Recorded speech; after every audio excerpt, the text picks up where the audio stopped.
Yo creo que tenemos que fundamentalmente poner acentos en lo que se ha dicho. Y yo voy a poner tres grupos de acento, uno sobre la crisis como tal, otro sobre los rumbos de salida y otro sobre los desafíos. Algunos desafíos para América Latina y algunos para el mundo. Con respecto a la crisis como tal, yo creo que estamos en presencia de una crisis no mundial, todavía la crisis no es mundial. Vamos a crecer 3% en el mundo, 2,5%, 3%. Es decir, la crisis no existe en América Latina, ni existe en Asia, ni existe en África, ni existe en Oceanía. Existe fundamentalmente Atlántico Norte y Japón, Estados Unidos y tampoco en toda Europa. Es una crisis muy asimétrica, ¿verdad? El norte de Europa está en un ritmo y el sur de Europa en otro. Pero sí tenemos una crisis que podría convertirse en mundial y eso lo veremos al final de nuestras reflexiones. Creo que estamos en presencia de algunos rasgos de esa crisis que fueron señalados muy bien. Quizá el primer rasgo es la profundidad de la misma. El segundo rasgo es que estamos en presencia en mis largos años, trabajando con crisis desde el 82 aquí en México hasta el 2002 en la Argentina, los viví todas, con distintos sombreros, pero intensamente, y no desde la platea, desde el escenario. Y yo les puedo decir que es la primera vez que veo dos cosas que impresionan. Es la primera vez que yo veo a Estados Unidos discrepando con Europa. Importante. Y la segunda vez es que veo una discrepancia entre el norte de Europa y el sur de Europa en las dimensiones en que está ahora. Eso coloca un rasgo muy especial y muy peligroso a las crisis, sobre todo cuando está hablando de dos puntales como son Europa y Estados Unidos, que son casi el 50% del Producto Mundial y son las bases del capitalismo mundial. El otro rasgo importante es que esa crisis se está convirtiendo en una crisis perfecta. Los gobiernos no invierten, los bancos no prestan, los consumidores no consumen y el mundo se está encogiendo. Entonces, claro, el mundo como en comercio internacional se estaría encogiendo. Esto hace que, como se ha dicho acá y lo dijo Carlos Slim esta mañana, estamos no tanto un cambio, no tanto una época de cambio, un cambio de época, más estamos volviendo a lo que ha sido el rasgo central del mundo en los últimos 200 años, que es la inestabilidad. Nosotros vivimos 30 años de una adorable estabilidad. Estábamos tan convencidos que manejábamos las cosas que hasta llegamos a creer que con una ecuación matemática se preveían los riesgos. Y así no fue. Esa entrada en la época de inestabilidad es importante que la pensemos todos, los que están en la acción política, los empresarios, porque hay que navegar en la inestabilidad con salvavidas muy distintos a las que venimos usando hasta ahora. ¿Qué sabemos y qué no sabemos en esa crisis?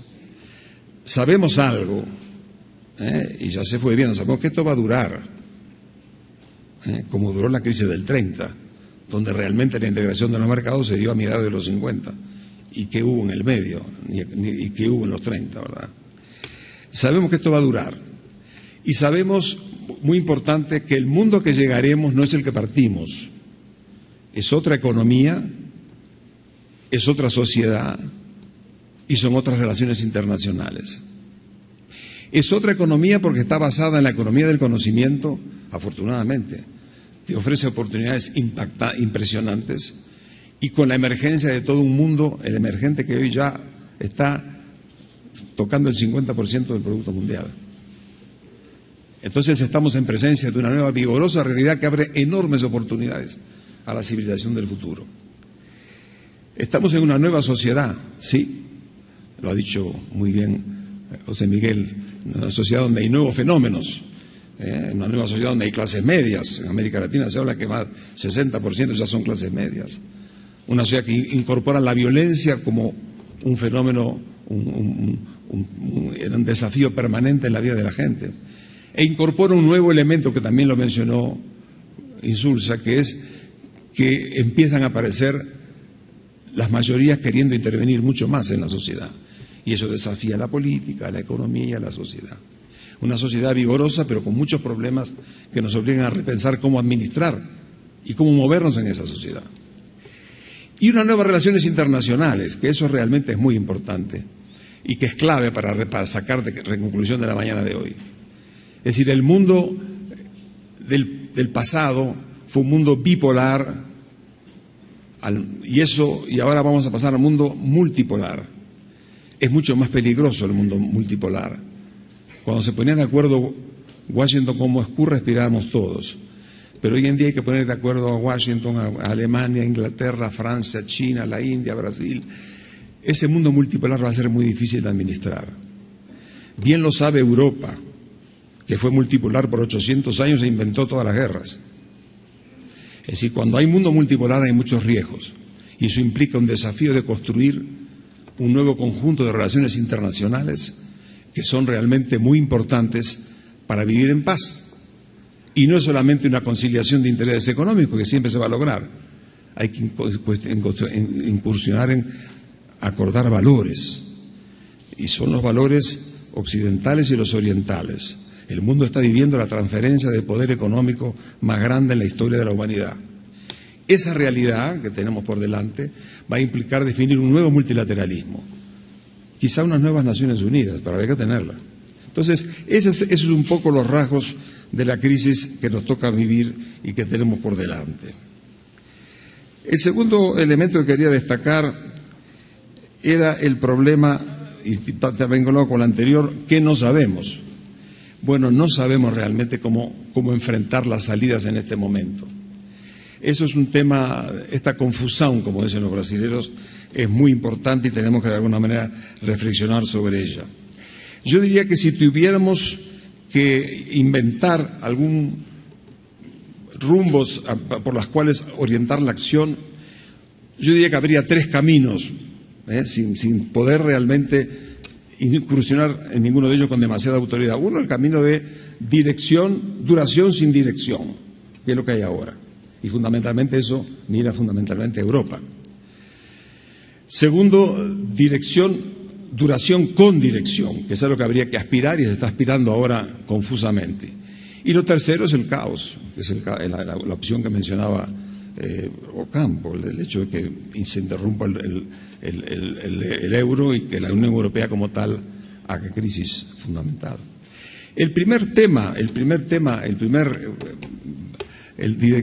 Duración sin dirección fue muy caracterizado por Felipe González, por el presidente Calderón, un magnífico discurso.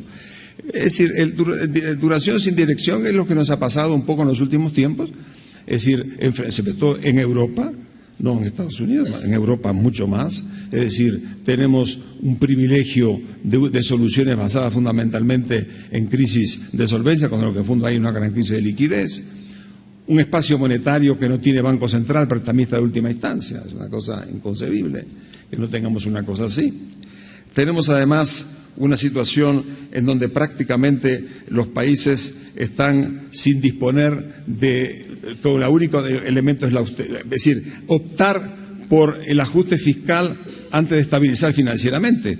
Es muy difícil hacer los ajustes fiscales si no hay estabilidad financiera. Eso es una cosa que lo aprendimos nosotros en América Latina. Y yo diría que quizá como elemento interesante, a mí me da pena que en Europa somos nosotros todos una parte importante de la tradición europea. Nunca se les haya ocurrido preguntarnos a los latinoamericanos cómo hicimos en los 90. Yo creo que algo podríamos decirles. Nosotros hicimos una especulación en esta secretaría en que estoy ahora de discutir junto con el Banco Interamericano y algunos de los actores de aquel momento. Algunos de los actores que actuaron en Argentina, en Brasil, en el Uruguay, en Colombia, en México. ¿Cómo hicimos nosotros? Y no nos fue mal, fuimos saliendo de la crisis. Bueno, primero tuvimos 7 años durando haciendo cosas, desde la crisis de ustedes hasta Brady en Estados Unidos, que era en el fondo de generar liquidez, pagando a uno y a otro, que era que de alguna manera fuimos salvando la banca americana, en buena medida. Bueno. Pero después llegó un momento en que realmente no funcionaba la cosa. Y en los años 90, yo me acuerdo de las conversaciones con el propio secretario de Estado, pero esto no funciona. Seguimos pagando y los países no crecen y así no salimos nunca. Y vino una solución que de alguna manera nos fue orientando en el camino. Primero, ciertamente, un ajuste de la deuda. Se hizo un ajuste de la deuda, en algunos casos los plazos o los términos de la deuda, en otros casos el principal, pero hubo un enfoque al tema de la deuda donde el Brady salió con una solución inteligente. Luego tuvimos unas políticas orientadas fundamentalmente a enfrentar el déficit fiscal, ciertamente, y lo hicimos. Se hizo en forma, cada país lo hizo a su manera, vendiendo activos, poniendo más impuesto al IVA, o haciendo otra cosa importante, que fue crear un impuesto financiero que en Europa parece el pecado original, que era realmente poner un cierto impuesto a las transacciones financieras. Es un impuesto horrible, pero en el fondo cuando uno tiene necesidad entre ese y el impuesto al IVA, de repente yo me quedo con ese. Y no nos fue mal. Tercer lugar, tuvimos que hacer reformas, hicimos reformas financieras, hicimos reformas laborales, es decir, y en cuarto lugar, y eso lo recordó muy bien Ocampo, se hizo una política de estímulos. Y aquí en México también, y eso, ¿por qué no se mira un poco todo eso y se incorpora a la segunda solución, que es duración con dirección? Cuando llegamos a ese plano aparecen las cosas que se dijeron aquí. Es muy difícil resolver cosas en Europa. Hay una lentitud porque, como decía muy bien Felipe, no está preparado para la emergencia, porque tiene que decidir entre 27 países o entre 17 en el euro. Y claro, cuando llegan a este tema, se olvidan de un principio que aprendimos nosotros en América Latina, y era este: cuando tenés que cortarle la cola al perro, no se la corte a pedacito. Cortarlo donde hay que cortarlo, porque el animal sufre mucho. Y eso es un poco lo que nos está pasando, lo que nos pasó a nosotros en América Latina. Nos costó aprender eso. Hay que saber cómo cortarlo y cómo distribuir los costos, desde luego. Eso va sin decirlo, pero yo creo que ese es un tema importante cuando hablamos de la duración con dirección. Pero fundamentalmente el hecho de entender que si no hay, es incomprensible realmente que países que tienen el ajuste brutal que está haciendo España en este momento y Italia no tengan capacidad de tener soluciones de tipo de liquidez. Es por lo menos inexplicable y por lo más inaceptable. Pero yo creo que es un tema que están discutiendo, y lo dijo Felipe y Calderón con mucha fuerza.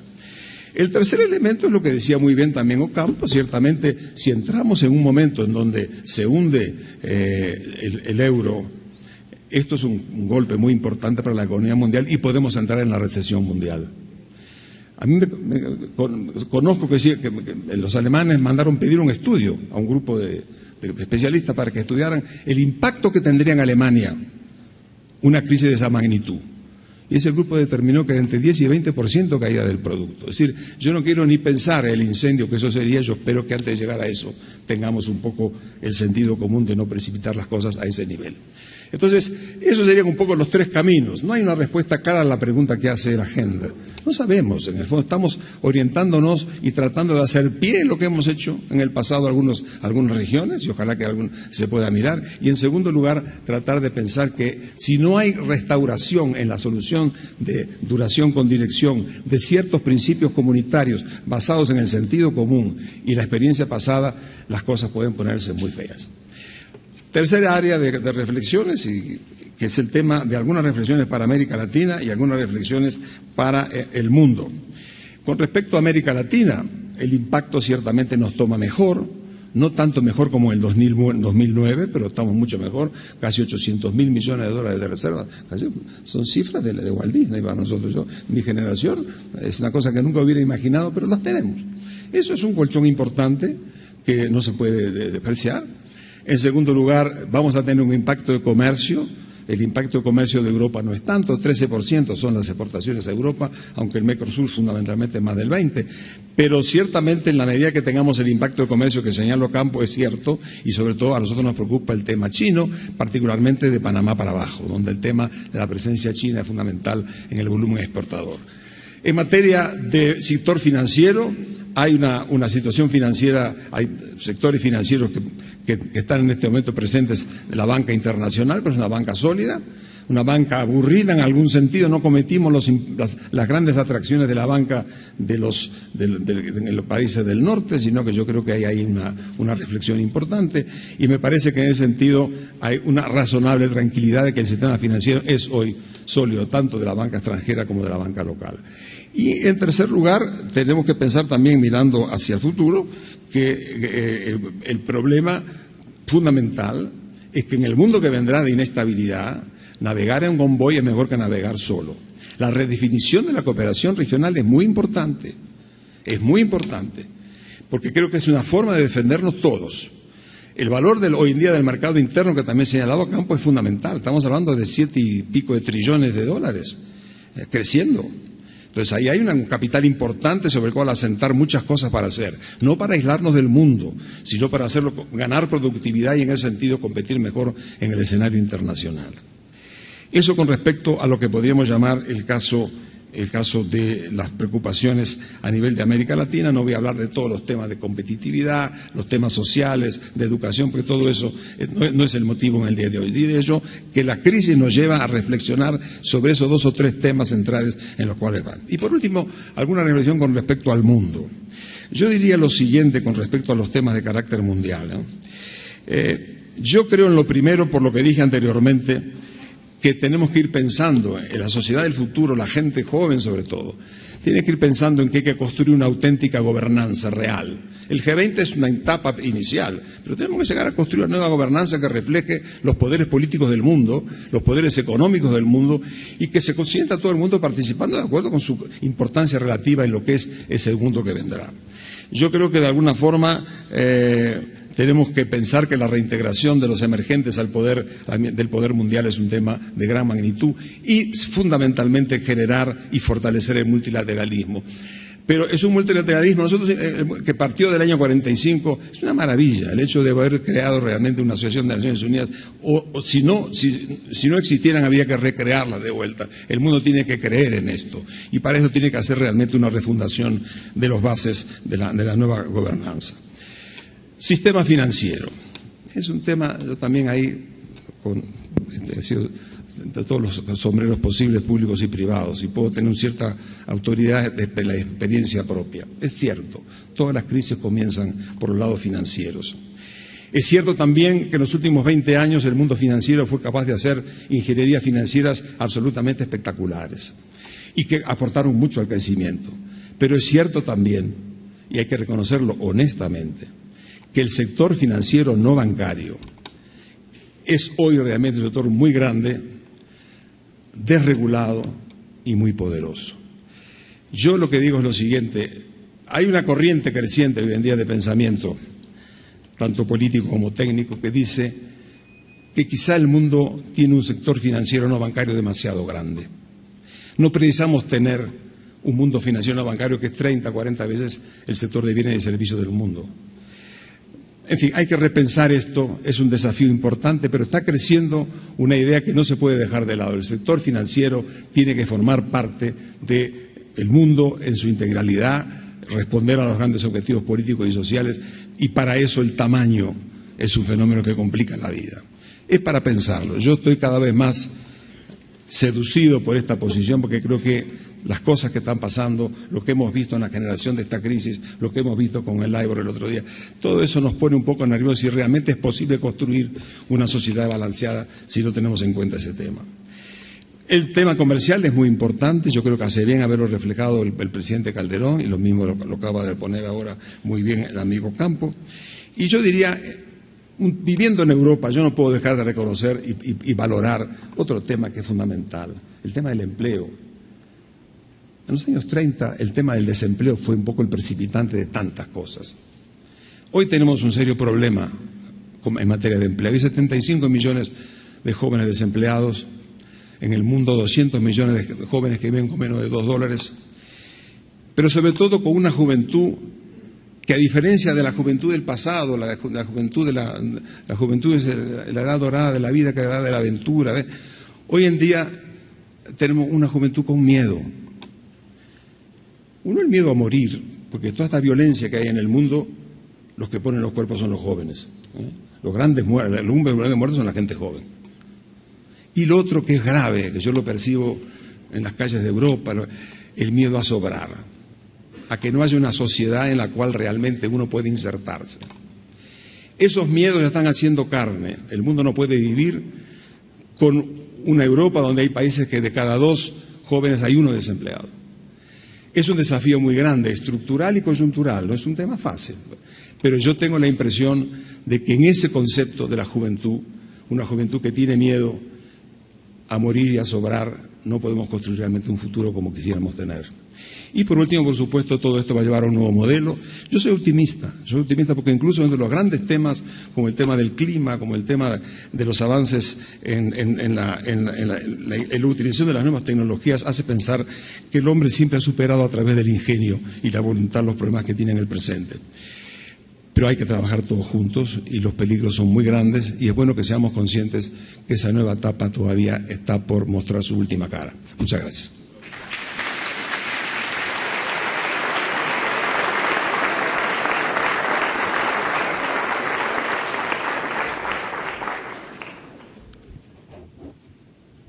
Si cuando empezó a hablar Enrique Iglesias quedaba poco por decir, a mí francamente me quedaría solamente invitarlos al almuerzo.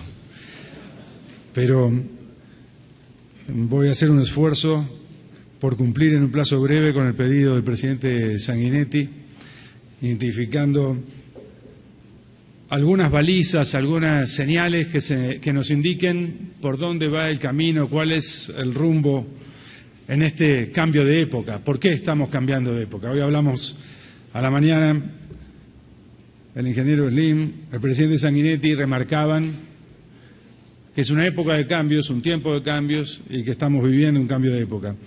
A mí me gustaría tratar de contribuir a algunas reflexiones para identificar hechos que nos señalan de una manera definitiva que estamos entrando en una nueva era. El primero, y es un hecho al cual se ha hecho alusión de distintas maneras esta mañana, es que desde mi punto de vista lo que se ha acabado con la crisis financiera internacional es el superciclo de deuda al que apelaron las economías más desarrolladas, pero también las economías emergentes, durante 2 o 3 décadas de crecimiento sostenido y balanceado. Cuando digo que se acabó el superciclo de deuda, digo que el endeudamiento masivo de los estados no aparece como una opción en el corto y mediano plazo para ninguna de las economías desarrolladas ni para las mayores economías emergentes. Enrique señalaba bien, durante los últimos 30 años, las economías desarrolladas crecieron con una muy baja volatilidad en materia de tasas de crecimiento, en materia de ingresos, en materia de exportaciones.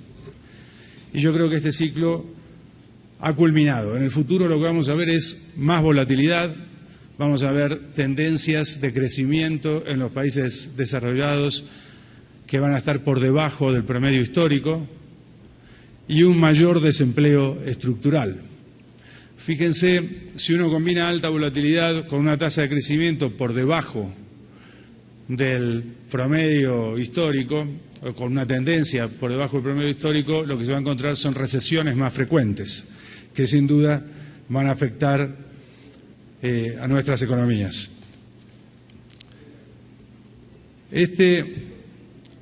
Esta situación ofrece una oportunidad para los países emergentes, una oportunidad que los países emergentes ya están aprovechando en alguna medida, porque la primera reacción del mundo financiero es moverse allí hacia donde está el crecimiento.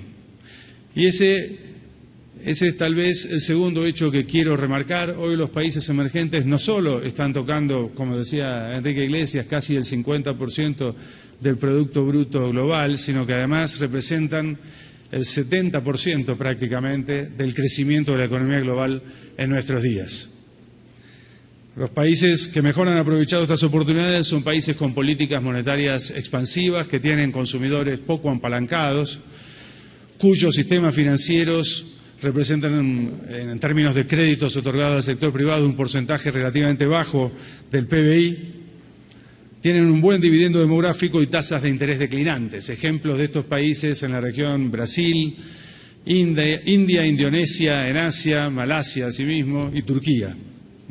Ellos ya han estado experimentando unos fuertes flujos financieros que ingresan a corto plazo, y como esas mismas condiciones que los atraen son la base para una burbuja en el futuro, estos países han respondido acumulando reservas, ajustando su política fiscal y reduciendo la tasa de interés. Pero hay un hecho más que me parece que convierte a los países emergentes en una oportunidad en este proceso en el que está cambiando la época. Aun cuando, y este es uno de los pocos datos tal vez que no mencionamos esta mañana, aun cuando los países emergentes representan prácticamente el 50% del Producto Bruto Global, el valor de capitalización de mercado de sus empresas solo representa un 14% del valor global de capitalización de mercado en el mundo. Fíjense, hay casos realmente impresionantes. China representa 15% del Producto Bruto Global y sus empresas representan solo el 2% del valor global de capitalización de mercado. Estos datos muestran que hay verdaderamente una oportunidad. Hoy Estados Unidos representa 22% del Producto Bruto Global y el valor de capitalización de sus mercados está cerca del 44%.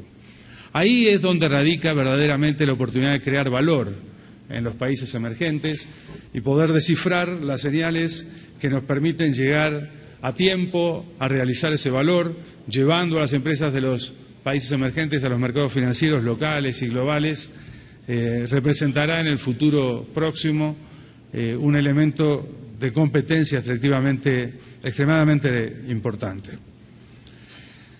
El otro tema que me parece que marca un cambio de época importante es la emergencia de una nueva clase media global.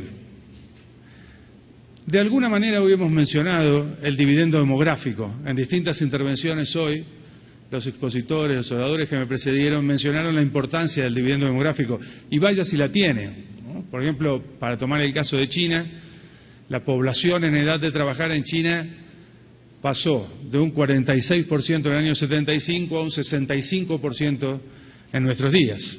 2/5 de la población de los países emergentes viven en países que tienen una tasa de fertilidad por encima del 2.2%. Entonces allí tenemos claramente una primera idea de la importancia del dividendo demográfico. Pero lo que parece realmente impresionante es cómo esta causa y a la vez consecuencia del desarrollo va a impactar en la economía de los próximos años, por el dinamismo de las economías asiáticas y los problemas que enfrentan las economías de los países desarrollados. Si me permiten hacer un breve ejercicio y definir la clase media global como aquellas personas que gastan entre 10 y 100 dólares por día y aceptan esta definición arbitraria, porque cualquier otra definición que tomemos sería igualmente arbitraria. Tomando 10 dólares, considerando 10 dólares el piso de pobreza en un país como Portugal, por ejemplo, el gasto diario de 10 dólares como el piso de pobreza en un país como Portugal, y el de 100 dólares, el gasto que pondría por encima de clase media a un habitante de Luxemburgo. En el mundo, en el año 2009, teníamos aproximadamente 1.800, 1.900 millones de personas viviendo en esa clase media global. El 54% de esa población se distribuía entre Europa y Estados Unidos. Asia representaba el 28% del total y América Latina el 10%. En el año 2020, de acuerdo con las proyecciones del Fondo Monetario, el Banco Mundial, el Centro de Desarrollo Internacional del OECD, la cantidad de gente viviendo en clase media, que ya para ese entonces habremos llegado a los 3.200 millones de personas. La cantidad de gente viviendo en clase media en Asia alcanzaría el 54%, la proporción que tiene hoy Europa y los Estados Unidos. En esas regiones, la clase media, definida como lo hice, se reduciría al 32% del global, y en América Latina pasaríamos del 10% que tenemos por estos días al 8% en el 2020. ¿Qué pasaría con el gasto? Recién hablábamos de la cantidad de pobladores, de ciudadanos viviendo en clase media. ¿Qué pasaría con el gasto? Hoy América del Norte y Europa representan 64% de la clase media global, del gasto de la clase media global definido como lo hice, y Asia el 23%, América Latina el 7%. En el 2020, América del Norte y Europa representarían el 36%, Asia el 42% y América Latina el 7%. Es decir que este tema que mencionaba hoy el presidente Lagos y que fue mencionado también por José Antonio Ocampo y por Enrique Iglesias, la necesidad de definir una relación con China a mediano y largo plazo, es extremadamente importante y yo diría urgente, porque cuando uno mira las pendientes de crecimiento de la clase media y la distribución poblacional, se nota que la mayor pendiente, el crecimiento más rápido se produce en esta próxima década, del 2012 al año 2022.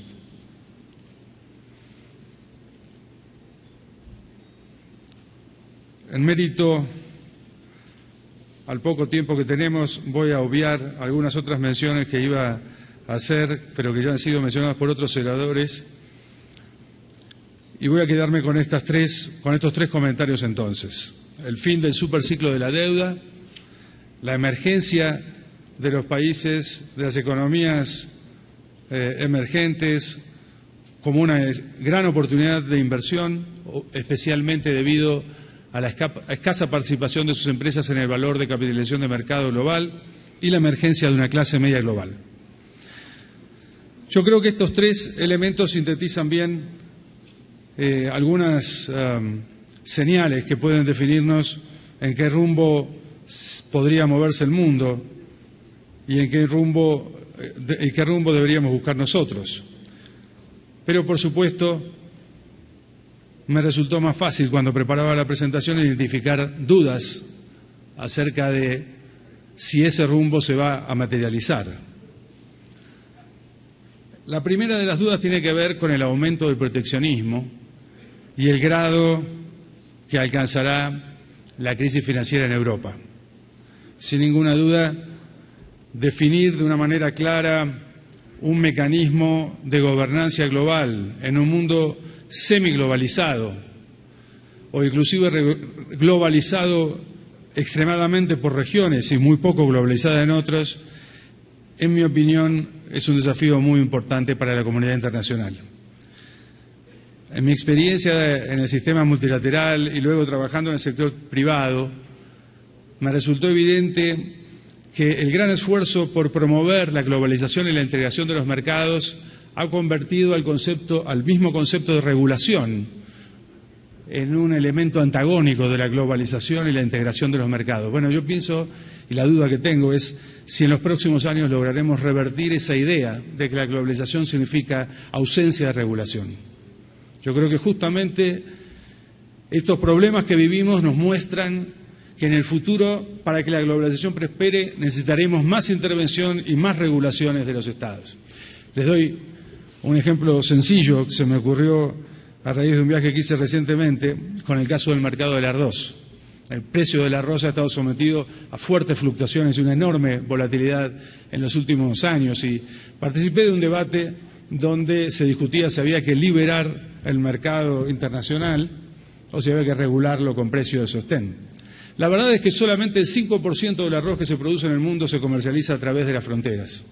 Es muy probable que haga falta hacer las dos cosas: pensar en establecer precios sostén y al mismo tiempo aumentar la integración comercial de los mercados que producen este producto. Esta nueva forma de gobernanza implica un gran desafío para los Estados. Y voy a concluir con esta reflexión que tiene, en mi opinión, un enorme peso cuando analizamos la capacidad de América Latina de aprovechar las oportunidades que nos brinda este cambio de época o sufrir las consecuencias de los cambios que tienen lugar en el sistema económico internacional. Yo creo que América Latina ha llegado relativamente tarde a un proceso de desarrollo social y político de un concepto de democracia que integra libertad e igualdad. En los últimos años se ha progresado mucho en esta materia, pero todavía el progreso se basa en transferencias desde el sector público, en términos de ayuda a los sectores marginales, y hace falta mejorar extremadamente la fiscalidad y la integración de los sistemas políticos con las necesidades de los ciudadanos. Sin ninguna duda, en los últimos años ha aumentado el valor que los ciudadanos le dan a lo político, pero tengo muchas dudas, más dudas que certeza, acerca de si eso ha significado de alguna manera una revalorización de la política. Me parece que la política todavía padece un cierto desprestigio y que los ciudadanos recurren en muchas oportunidades a la autorrepresentación. Creo que el debate que nos debemos en América Latina es en qué medida podremos avanzar en la organización de un nuevo contrato social donde el Estado juegue un rol preponderante en garantizar unos derechos mínimos a los ciudadanos en materia de acceso a la salud, a la educación, al empleo y a una vida digna. Muchas gracias.